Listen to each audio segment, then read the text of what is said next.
Special edition देख रहे हैं आप, आपके साथ मैं हूं श्वेता भट्टाचार्य। रहीम दास के एक दोहे की लाइन है, एक साधे सब सधे। मतलब एक समय में एक ही मुख्य काम पर फोकस करने से सभी काम अपने आप सिद्ध हो जाते हैं। प्रधानमंत्री नरेंद्र मोदी के बनारस वाले 5 सेकंड के वीडियो को इन्हीं लाइंस से जोड़कर देखा जा रहा है।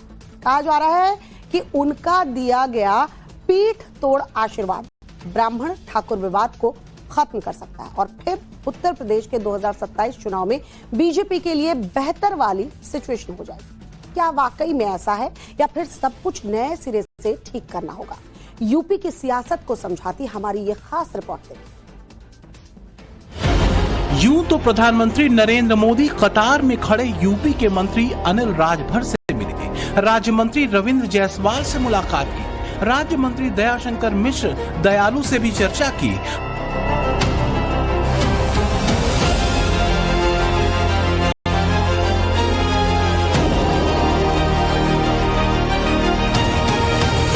मगर सबसे ज्यादा सुर्खियां बटोरी नीलकंठ तिवारी को दिए गए आशीर्वाद।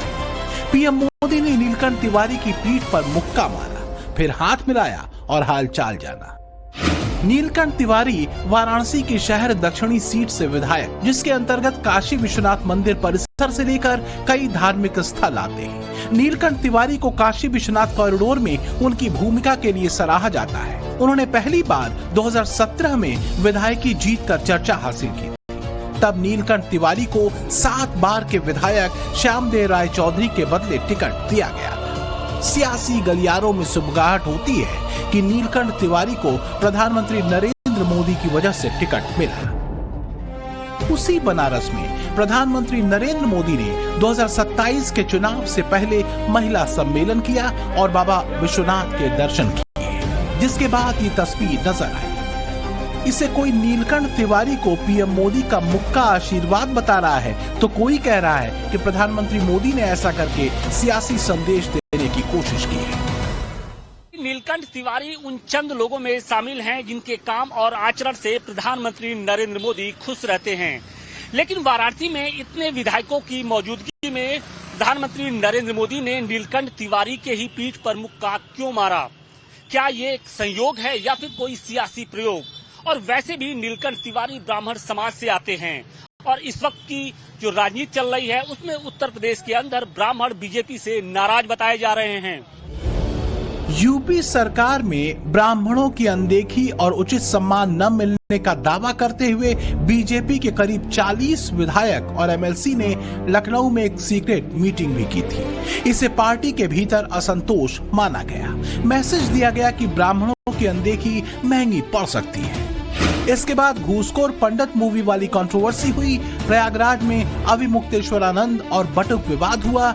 यूजीसी का नया नियम आया और यूपी दरोगा की परीक्षा में अवसर के हिसाब से बदलने वाले सवाल पर ब्राह्मण को ऑप्शन में रखना। इन सब ने ब्राह्मणों की नाराजगी बढ़ाने का काम किया। तो क्या इसलिए प्रधानमंत्री नरेंद्र मोदी ने नीलकंठ तिवारी के जरिए नाराज ब्राह्मणों को साधने की कोशिश की है? क्या नीलकंठ तिवारी को स्पेशल आशीर्वाद के जरिए मोदी ने बताया कि ब्राह्मणों की सुध बीजेपी ही लेती है और भविष्य में ऐसा ही होगा? उत्तर प्रदेश में 10 से 12% ब्राह्मण वोटरों की संख्या मानी जाती है। यूपी की 100 से 115 सीटों पर इनकी भूमिका निर्णायक मतदाता के तौर पर है। पूर्वांचल और अवध में ब्राह्मणों को इग्नोर नहीं किया जा सकता।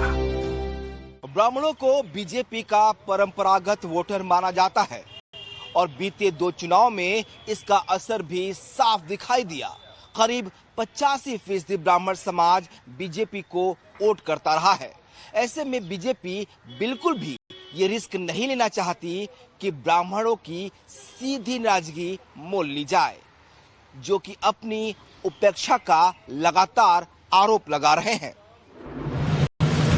कहा तो ये भी जा रहा है कि इन चुनौतियों को टैकल करने के लिए बीजेपी ब्राह्मण आउटरीच प्लान पर भी काम कर रही है। शुरुआत 18 महानगरों में प्रबुद्ध महासम्मेलन से की गई, जिसे धीरे धीरे 403 विधानसभा सीटों तक ले जाने का टारगेट है। इसके अलावा यूपी बीजेपी के संगठन और मंत्रिमंडल में ब्राह्मणों को बड़ी भूमिका मिल सकती है। प्रधानमंत्री नरेंद्र मोदी का वाराणसी में विधायक नीलकंठ तिवारी को दिया गया जेस्चर भी इसी का पार्ट बताया जा रहा है। बीजेपी एनडीए सरकार का एक ही मंत्र है, नागरिक देवो भव। देश के नागरिकों की पढ़ाई, कमाई, दवाई, सिंचाई और सुनवाई, ये हमारी प्राथमिकता है। इसी भाव के साथ आज यहां काशी के विकास को भी विस्तार दिया गया है। अब सवाल यह है कि क्या बीजेपी इसके बाद उत्तर प्रदेश में ऑल इज वेल वाली सिचुएशन में होगी? क्या ब्राह्मण वाला समीकरण साधने के बाद कोई दूसरी मुसीबत 2027 के लिहाज से सॉल्व तो नहीं करनी पड़ेगी? यूपी में यूजीसी के नए नियमों को लेकर सवर्णों में भारी नाखुशी है और जगह जगह विरोध तक देखने को मिला। इसमें ब्राह्मणों के अलावा राजपूत भी बड़ी तादाद में शामिल है।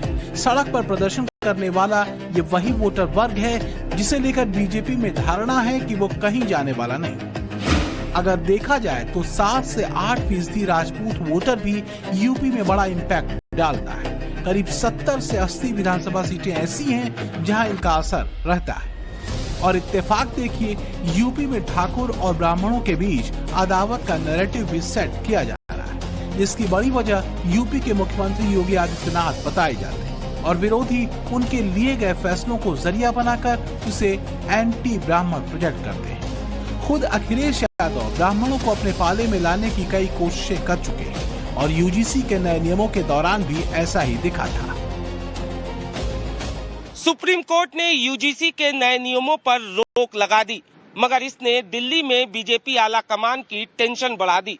सबसे ज्यादा चिंता उत्तर प्रदेश को लेकर हुई, जहां पश्चिम बंगाल के बाद बीजेपी की सबसे बड़ी चुनावी परीक्षा 2027 में होनी है।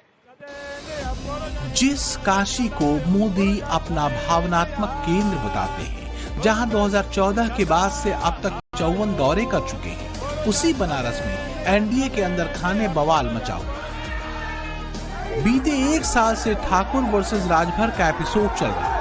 एक तरफ है ओपी राजभर की पार्टी तो दूसरी तरफ है क्षत्रिय समाज से जुड़े संगठन। बवाल शुरू हुआ था चितौना के खेत में मवेशी घुसने को लेकर, जो अब भी जारी है। राजभर समाज ने इस सिलसिले में निष्पक्ष जांच के लिए धरना दिया और फिर इसमें यूपी के मंत्री अनिल राजभर की एंट्री हो गई। क्षत्रिय संगठनों का आरोप है कि अनिल राजभर के चलते ठाकुर परिवार पर एफआईआर दर्ज की गई, मगर उनकी तरफ से केस कराया गया तो पुलिस ने अनसुना कर दिया। समाजवादी पार्टी ने इसे खूब तूल दिया और 2027 के लिए मुद्दा बनाते हुए राजभरों को बीजेपी से दूर करने की कोशिश की। अखिलेश ने नया नैरेटिव चल दिया। मुख्यमंत्री योगी आदित्यनाथ को अजय सिंह बिष्ट कहकर बुलाने लगे। बीजेपी के लिए ठाकुर वोटर भी जरूरी हैं और राजभर समाज भी काफी अहमियत रखता है। करीब 4% आबादी वाले राजभर पूर्वांचल की कई सीटों पर जीत हार तय करते हैं। 2022 में ओपी राजभर बीजेपी के साथ नहीं थे तो गाजीपुर और आजमगढ़ में इसका नुकसान उठाना पड़ा। राजभर बनाम राजपूत की यही जंग बीजेपी के गले की फांस बनती नजर आ रही। माथापच्ची इस बात को लेकर बहुत ज्यादा है कि किसे पहले मनाएं और किसे छोड़ दें। कयास लगाए जा रहे थे कि उत्तर प्रदेश के सवर्णों और उसमें भी खासकर पूर्वांचल के सामान्य वर्ग के वोटरों को साधने के लिए बिहार में ऐसा सीएम लाया जा सकता है जो 2027 के यूपी चुनाव के लिहाज से बड़ा दांव होगा, मगर वहां भी सम्राट चौधरी को प्रोजेक्ट कर दिया गया। सम्राट चौधरी बिहार के मुख्यमंत्री बन गए, मगर ऐसा लगता नहीं कि इस फैसले से यूपी में किसी तरह का असर पड़ने वाला है, क्योंकि सम्राट चौधरी कोयरी कुशवाहा से आते हैं और बीजेपी के पास उत्तर प्रदेश में केशव प्रसाद मौर्य के रूप में ऑलरेडी बड़ा नेता है।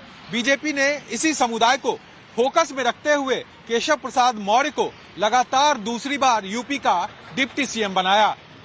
और वैसे भी सम्राट चौधरी ने जिस तरह बिहार के पूर्व उप मुख्यमंत्री विजय कुमार सिन्हा के फैसले पलटे हैं, वो नए संकेत दे रहे हैं। बिहार की सम्राट चौधरी सरकार ने विजय सिन्हा के फैसले को पलटते हुए 2024 कर्मचारियों के निलंबन को खत्म करने का निर्देश दिया है। सरकारी कर्मचारियों को सिर्फ एक बार परीक्षा देने की अनुमति वाला आदेश भी वापस ले लिया गया है।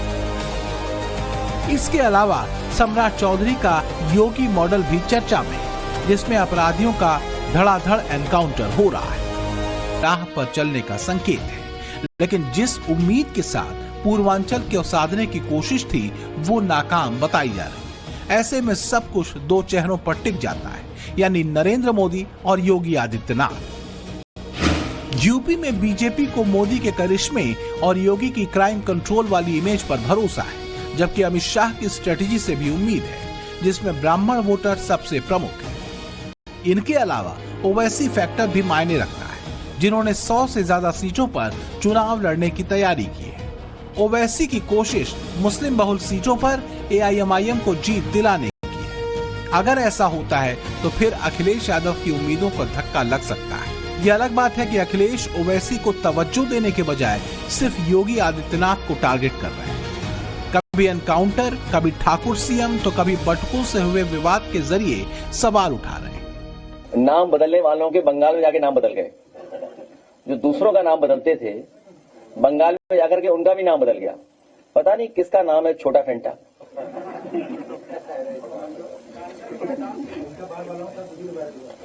वो मेरी जानकारी में नहीं है।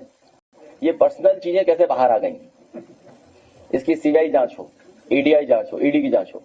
आप लोगों के आचरण को देख करके गिरगिट भी सोचा जाएगा कि कौन आ गया है। ये संसद में आचरण कैसा और यहाँ आचरण कैसा, वह भी सोचा जाएगा। कैसे रंग बदला जाता है, यानी दिल्ली से लखनऊ पहुंचते पहुंचते जब आधी आबादी के आक्रोश को झेलना पड़ रहा है, अब यहां पर रंग बदल गए। अब कह रहे हैं 33% आरक्षण होना चाहिए, सदन में विरोध क्यों किए? अखिलेश यादव के पीडीए वाले फॉर्मूले की काट निकालने के लिए मोदी और योगी की जोड़ी ने पीडी यानी प्रोग्रेस एंड डेवलपमेंट को धार दी और इसी के जरिए यूपी में चुनावी जीत की हैट्रिक लगाने की तैयारी की। लेकिन क्या जातीय राजनीति को विकास वाली राह से खत्म किया जा सकेगा? जिस तरह मोदी ने नीलकंठ तिवारी को काशी में मुक्का मार आशीर्वाद दिया है, उससे तो यही कहा जा रहा है कि बनारस को लेकर मोदी के मन में नया प्लान है। क्या है? जवाब 2027 में मिलेगा। वाराणसी से आशुतोष सिंह के साथ bureau report, times now, Navbharat. क्या पश्चिम बंगाल का रिजल्ट इस बार बहुत